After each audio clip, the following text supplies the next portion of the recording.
Alam kaya ni Juan Miguel Zubiri, mga minamahal, na pinagtatawanan na siya ng ibang mga mambabatas? Dahil mukhang bilang isang senator judge ng isang impeachment trial, magsasalita ka ng witch hunt or political prosecution yung ginagawa kay Vice President Sara Duterte. Naiintindihan ba ni Juan Miguel Zubiri ang duty niya bilang isang impeachment judge dito sa impeachment trial ni Vice President Sara Duterte? Tingnan nyo, mga minamahal, kung paano sinusupalpal itong si Miguel Zubiri. Pakita ko sa inyo yung video, mga minamahal. 'Di ba? Kinukundi na siya eh. Wait lang. Tingnan niyo yung pagkundina dito kay kay Miggy Miggy. Nakakahiya, oh. Nakakahiya ka, Juan Miguel Zubiri. Sobrang nakakahiya. Of a senator judge in an impeachment trial to say that the impeachment complaint and the trial is a witch hunt. Hindi dapat nanggagaling yon sa isang senator judge. Tama. Who are expected to receive the evidence with impartiality. Hindi na napigilan ni Iloilo 3rd District Representative Lawrence Defensor, isang House prosecutor, na punahin si Senator Juan Miguel Zubiri sa naging pahayag nito kaugnay ng impeachment case laban kay Vice President Sara Duterte. Naniniwala ang Senator Judge na isang witch hunt ang impeachment para matanggal ang isang itinuturing na katunggali para sa halalan 2028. Gayunman, isasantabi umano nito ang pagkiling dahil kailangang sundin ang proseso. Of course, I have some biases. I think that it is a witch hunt because they want to remove her from public service para yung iba makaupo at yung iba ay mawawalan ng kandidato na kalaban pagdating sa halalan ng 2028. But I will set that aside. I'll set my bias aside because we have to follow the process.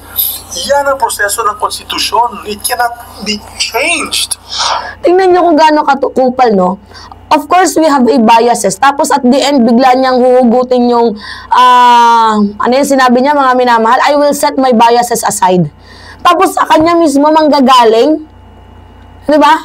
Yung salitang witch hunt, galing pa mismo sa isang senator judge na naka-robe. My God! Pero sa aking napapansin, mga minamahal, it's political survival lang ang ginagawa ni Miggy Miggy Zubiri, which is sala sa init, sala sa lamig. Eh kung saan siya makakapag-benefits, medyo sabi nga nila, nakikisimpatya siya sa Solid North at sa Mindanao. So ngayon, at the end of the day, kailangan niya ang mga Duterte. Kailangan niyang maka-line up doon malakas yung pangalan niya eh. Ginagamit niya ang mga Duterte for personal interest. Ngayon, mga minamahal, kapag nawala itong si Sara Duterte, patay ang kanyang politika. Diba? Kaya ngayon, nag-iipon na ng mga luxurious things yung kupal na yan eh. Tingnan mo ba naman, mga minamahal? Okay. Pero ayon kay Congressman Defensor, nakakabahala ang mga ganitong pahayag ng isang senator judge. Hindi maiwasan na ma-interpret ang sinasabi nila as telegraphing a dismissal early on before the trial will start. Hindi ito witch hunt. Pakinggan muna natin yung ebidensya bago tayo magsalita. Tama. Even as a prosecutor, I did not prejudge a conviction or an acquittal. Tama. Pinatikos din ng ibang kongresista ang pahayag ni Senator Zubiri na witch hunt ang impeachment case laban kay VP Sara. Ayon kay Mamre. Alright, so wag na tayo mag-focus dyan, mga minamahal. At least narinig ninyo kung paano supalpalin ng mga mambabatas itong statement, itong pahayag ni Juan Miguel Zubiri, di ba? Masyado kasing madrama itong si Miggy Miggy eh. Sobrang dramatic nitong taong to eh. 'Di ba? Ay halata nang nandito siya sa line up ng mga Duterte, 'di ba? Gusto niya makakuha ng simpatya dito sa Mindanao, sentimento dito sa Solid North, 'di ba? Take note, mga minamahal, as a senator judge, mabaga niya yung mga lumalabas sa bibig mo, yung mga naratibo na lumalabas sa bibig mo. Yung, kumbaga sa madaling sabi, gusto niyang palabasin na yung impeachment trial is not about for transparency and accountability. Impeachment is witch hunt, political prosecution, attacking, fishing. Tama ba yun, mga minamahal? Ay nako, takot ka nga lang talagang makancel eh. Yan lang talaga, mga minamahal, yung takot lang itong si Mig Zubiri na makancel. At saka beside pa dyan sa 7 article of impeachment ng ating Vice Presidente, hindi mo ba alam kung gaano ka-lunatic lipstick yung si Sara na pinapagtanggol mo? Meron siyang poisoned mind. Alam mo ba yon? Ha? Mig Zubiri? Diba? Habang ang kailangan ng ating bansa ay pagkakaisa, habang ang kailangan ng bansang Pilipinas ay katinuan, diba? Si Sara Duterte, binibigyan tayo ng galit. Binibigyan tayo ng puot, kabaliwan, kayabangan. Diba? Patunay lamang na ang ating Vice President Sara Duterte ay wala na po sa tamang katinuan. Imagine, yung gusto niyang ipapatay itong si First Lady at yung Speaker, pakita ko sa inyo paulit-ulit na lang to, and included ito sa article of impeachment, mga minamahal, yung kanyang dramatic meltdown, yung ipapapatay niya yun, yan sabi dito, turning point, a dramatic meltdown. Diba? Nagiging dangerous na itong si Vice President Sara Duterte. Although, sabi na lang natin na hindi niya ginusto yung mga word na lumabas sa bibig niya dahil dala ng galit, pero nakakabahala pa rin ito. Picture nga natin na nagbanta lang na ipapapatay ko si Duterte, magbibigay ako ng 50 million kahit wala naman talagang pera, nakulong. Samantalang itong ating Vice Presidente na meron naman talagang kakayahan.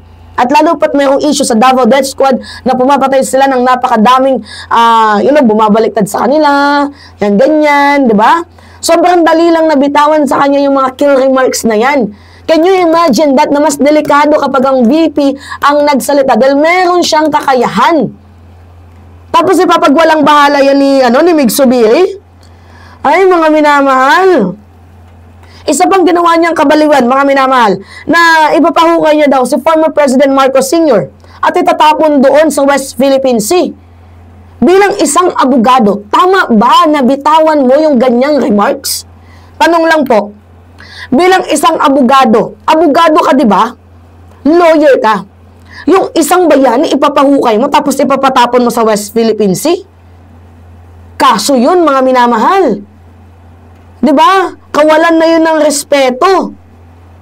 Grabe ka, VP. Maya ka naman sa balat mo. Maliban dyan, ano pa ba yung ginawa niya, mga minamahal? Sige nga, ano pa yung ginawa niya, mga minamahal? Gusto niya daw pugutan ng ulo si PBBM nang dahil lang sa relo. Naalala ninyo? Pero yung issue na yan, tungkol yun sa sa pagnanakaw ni VP sa Kaban ng Bayan. Ngayon ang ginawa niya, nagpa-press briefing siya. Instead na sagutin saan napunta yung pera na ganito kalaki. 600 plus million, yung 125 million confidential funds within 11 days. Saan ang galing yun? Bakit yung ang isang kaibigan ang kailangan magbayad dito, yung mamamayang Pilipino na ikaw naman yung may akda? Instead na yun ang i-address niyang issue, ang ginawa niya, gusto niya daw pugutan ng ulo itong si PBBM. Tingnan nyo, nang dahil lang sa relo. Alam niyo yung watch scene na parang meron daw isang bata na gustong hingi ng relo ni PBBM tapos hindi niya daw binigay. Ganon. Parang wala daw pong tawag dito, walang pakiramdam ang ating presidente. Di ba kasi hindi niya binigay? May meaning daw po yun kapag hiningi ang relo mo ng isang magiging sundalo pa lamang. Pero para sa akin, mga minamahal, mahal man yan or hindi, kung meron yan sa yung sentimental value, kunyari, nanggaling yan sa ama mo, nanggaling yan sa ina mo, kahit gusto mo man niyang ibigay, mahirap i-give up kasi may sentimental value yan. Diba? Hindi yun it's not about the price.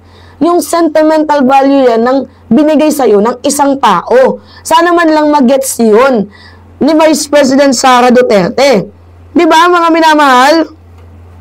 Tapos, ano pa yung kabaliwan na ginawa pa ni Sara Duterte? Yung 20 pesos na bigas daw, panghayop daw. Instead na matuwa, tinawag pang kupal ni BP na yung bigas daw na binibenta ng ating presidente na 20 pesos na per kilo ay panghayop daw. So, minamaliit mo yung mga inani ng mga magsasaka. Tapos, sabi mo, alam mo naman pala kung paano pabababain ang presyo ng bigas. Hindi mo lang sasabihin, isa-secret mo lang kasi gawa nga ng galit ka, di ba? Sa ating presidente. Grabe ka, VP. Grabe ka.